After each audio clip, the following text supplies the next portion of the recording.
அதுக்கப்புறம் என்னாச்சுன்னா அவர் அங்கே வெளியே போக மாட்டேன் அப்படின்னு சொல்லிட்டாரு. நான் தான் இருப்பேன், என்ன பண்ண அப்படிங்கிற மாதிரி அந்த ஆஃபீஸர் வந்து பிரச்சனை பண்ண ஆரம்பிச்சாரு. கடைசியில் வந்து போலீஸ் அதிகாரி வந்து என்ன ஆர்டர் போட்டார் அப்படின்னா, அவன் அங்கேருந்து தூக்கிட்டு வாங்க அப்படின்னு சொல்லிட்டு போலீஸ்க்கு வந்து ஒரு ஆர்டர் போட்டு, அந்த ஆர்டருக்கு வந்து 2 போலீஸ் வந்து உள்ள வந்து அவர் அப்படியே அழைக்கா தூக்கி வெளியில வந்துருங்க சார், நீங்க தேவையில்லை சொல்லிட்டு அந்த இடத்துக்கு இமீடியட்டா இன்னொரு ஸ்கூல் ஹெட் மாஸ்டரும் யாரோ ஒருத்தர் வந்து இமீடியட்டா ஒரு அதிகாரியாக நியமிச்சு திருப்பியும் வாக்குப்பதிவு அங்கே சுமூகமாக நடந்தது. நியூஸ்ல வந்து எல்லாருமே பிரபலமானவங்க எல்லாருமே காமிச்சாங்க.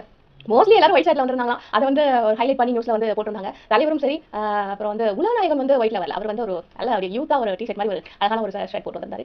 அண்ட் தலையும் சரி, தளபதியும் சரி, அதுக்கப்புறம் வந்துட்டு சிவகார்த்திகேயன் அவர்கள், விக்ரம் அவர்கள், இவங்க எல்லாருமே வந்துட்டு சூர்யா அவர்கள், சூர்யா கார்த்தி அவங்க எல்லாருமே வந்துட்டு ஒயிட் ஷர்ட்ல வந்தாங்க அப்படின்னு சொல்லிட்டு நியூஸ்ல வந்து போட்டாங்க. இது என்ன எல்லாருமே ஒயிட் ஷர்ட்ல வராங்க, இவங்க சொல்லி வச்சு இந்த மாதிரி போட்டு வராங்களா, இல்ல தெரியாம இவங்க வந்து ஒயிட் ஷர்ட்ல வந்தது சிங் ஆயிடுச்சா அப்படின்னு சொல்லிட்டு யோசிச்சுட்டு இருந்தேன்.